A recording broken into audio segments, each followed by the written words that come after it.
Hello everyone, my name is Manan Baba. I am currently in my second semester of BA Honours Economics from Shivaji College, University of Delhi.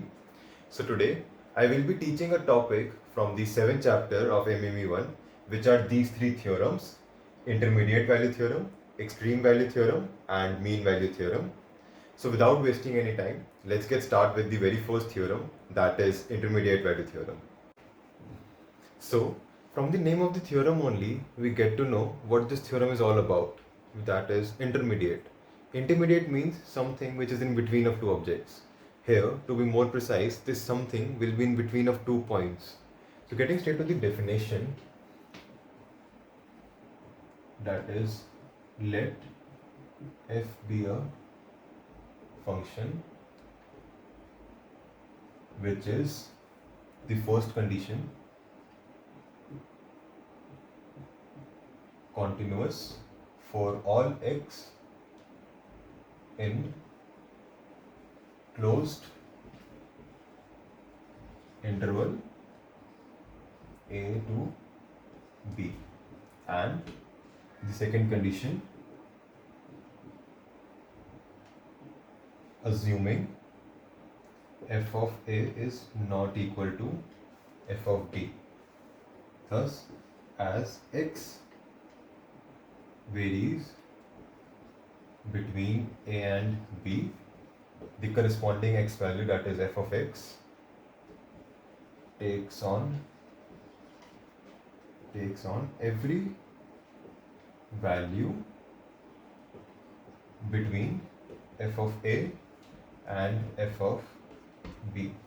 So this is the definition of the theorem, which says that there is a function f which is continuous in closed interval a and b, and the second condition is we have to assume that f of a is not equal to f of b. Then there is a x that varies between a and b, and the corresponding value of x, that is f of x, also takes on every value which is in between f of a and f of b. So from the graph, let there be a random curve y equals to f of x, x-axis, y-axis, 0, let me mark a, let this be b, corresponding b value is f of b, corresponding a value is f of a. So basically this function is continuous in the closed interval a and b, clearly. So the first condition is satisfied. Then the second condition is that f of a and f of b is not equal. So here clearly f of a b and f of a is not equal. So the last part says that as x varies between a and b, the corresponding value of x takes on every value which is in between f of a and f of b. For example, let's take an element m. This element m is in between a and b. The corresponding value of m is f of m. So clearly, as m is in between a and b, its corresponding value f of m is in between f of a and f of b. So that's what the definition of the theorem is all about. Moving forward is the consequence of this theorem, which is the most important part, because on the consequence only the questions related to this theorem is solved. So moving forward with the consequence,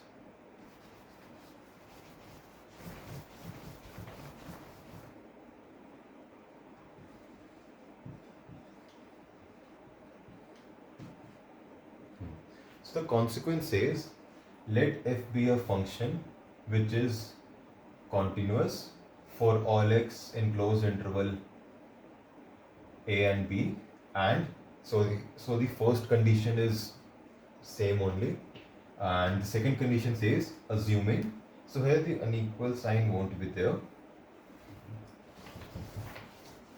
The second condition says assuming f of a and f of b have different signs. Thus, there will be at least one C which belongs to the open interval A and B such that f of c is equals to 0. So this is what the consequence of the theorem is, which says that the function is continuous, same thing in the closed interval a and b. The second condition says that f of a and f of b have different signs. So basically in the definition we said that f of a is not equal to f of shouldn't be equal to f of b. So here we take f of a and f of b to be of different signs. Thus, the last part says that there will be at least one c which belongs to a to b such that f of c is equal to 0. This is f of c, not f dash c. So, from the graph, it will be more clear what this concept.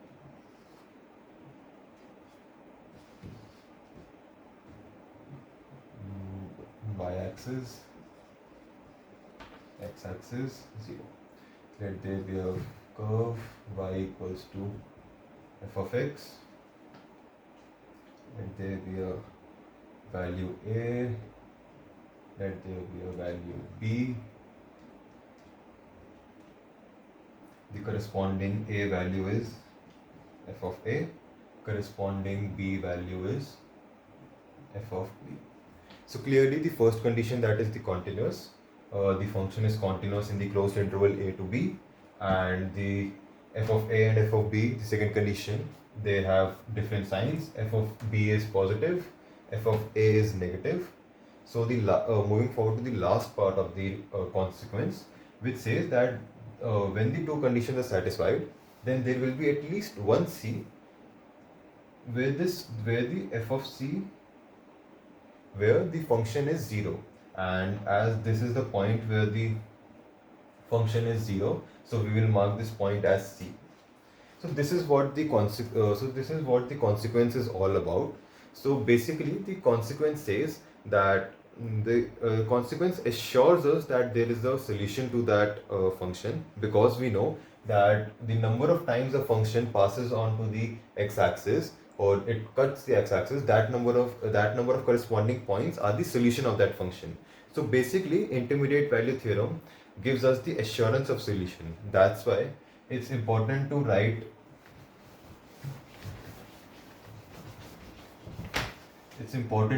intermediate value theorem beneath the intermediate value theorem as assurance of solution. So this is not the other name of the theorem. It basically is to retain the concept what is behind this theorem, that is assurance of solution. So let's take one example to see the application of this intermediate value theorem. So example, let there be proof that the following equation has at least one solution in the given interval -1 to 1. So the equation is x raised to power 7 minus 5 x raised to power 5 plus x cube minus 1 equals to 0. So this is the equation. So as this equation is a polynomial function, so it will be continuous for all x. Thus this function will be continuous for the closed interval -1 to 1. So the first condition is satisfied here. So the first condition is, as f is a polynomial function, f will be continuous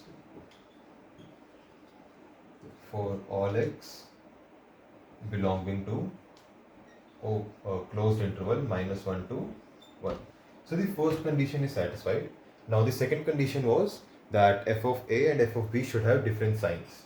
Now here let a equals to -1, b equals to 1. So here f of -1 equals to -1 comes out to be 4, and f of 1 is equals to 1 minus minus 4. So clearly f of minus 1 is and f of 1 have different signs. Thus, from the consequence, there will be at least one c which belongs to the open interval minus 1 to 1, where f of c is equal to 0. Hence, there will be at least one solution to this equation. So, moving on to our next theorem, that is extreme value theorem. So, extreme value theorem is all about maximum and minimum values. So, before starting with the definition, let's first give a formal definition to the maximum and minimum value. So, the formal definition of maximum value is, if f a function has domain D, then there exists an element C belonging to the domain D, and that element is a maximum point for the function if and only if f of x is less than f of c for all x belonging to the domain, then the corresponding value of that maximum point, that is f of c, will be the maximum value of the function. Similarly, for the minimum value, if the function f has domain D and then there exists an element D which is of smaller case belonging to the domain, that point is a minimum point for the function if and only if f of x is greater than the f of D for all x belong to the domain, then the corresponding value of that minimum point D, that is f of D, is called as will be the minimum value of the function. So basically, to understand these statements, it will be easier with the graph. So first, for the maximum value, y-axis, x-axis, 0. So let this be the graph, y equals to f of x. So let this point be c, the corresponding value f of c. Let there be two more elements, x1, x2,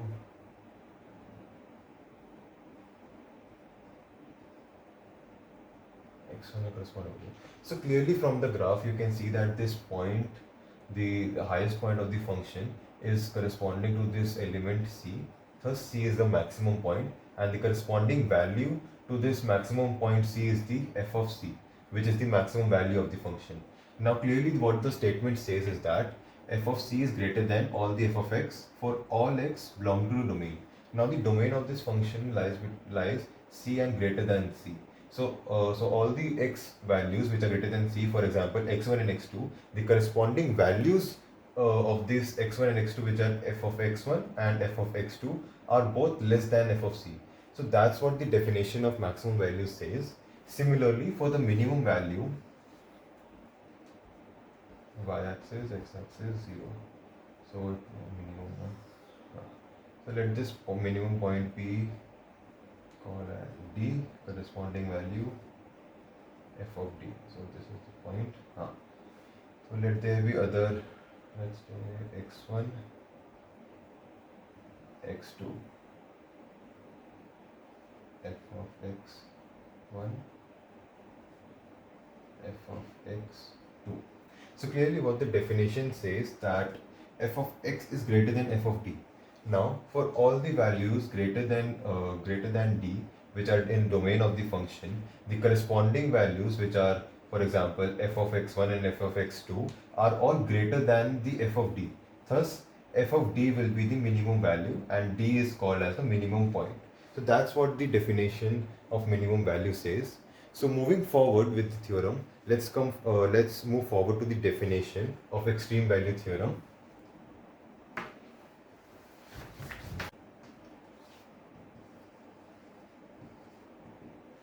So definition of extreme value theorem is that if f is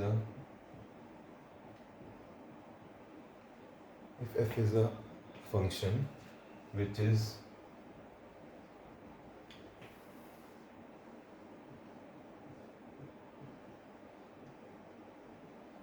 continuous in interval I, which is closed interval a to b, then the function f attains both the maximum and minimum values in interval a to b, basically the closed interval a to b. So this is the definition of the extreme value theorem. So graphically it just says that let there be a function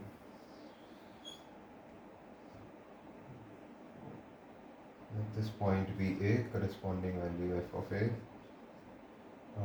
let this point be b, corresponding value f of b.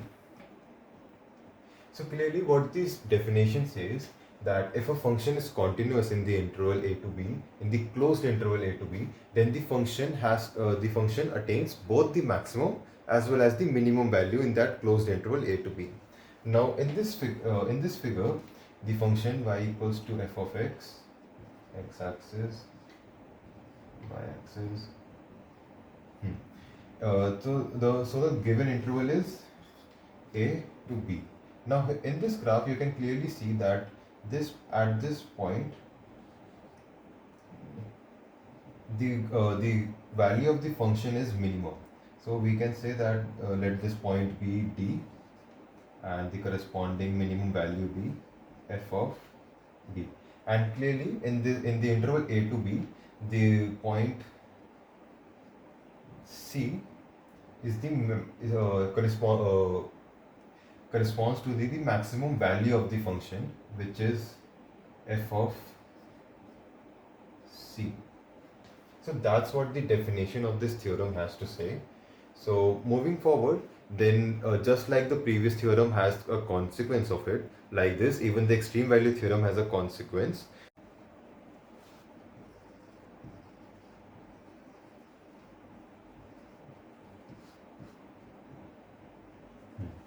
So the consequence of this theorem is that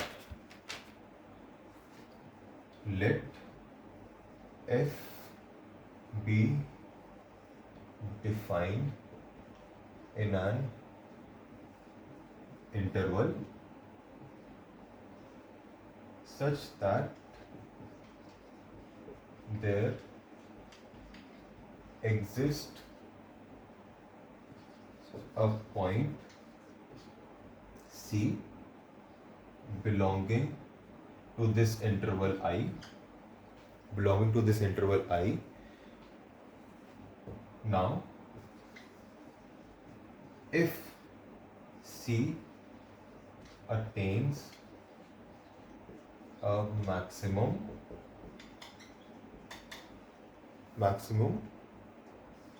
or a minimum point and f dash c exists, that is the function at this point must be differentiable, then f dash c is equals to 0.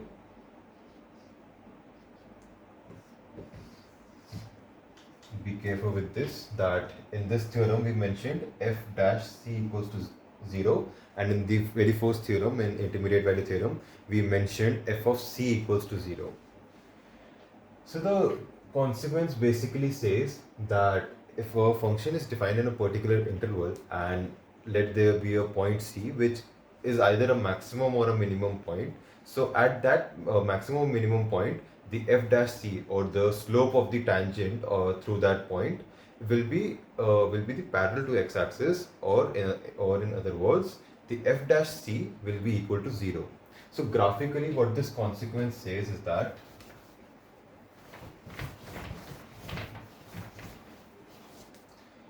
this consequence says that let there be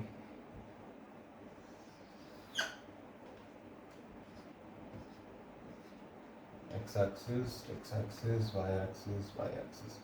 So let there be a curve like this,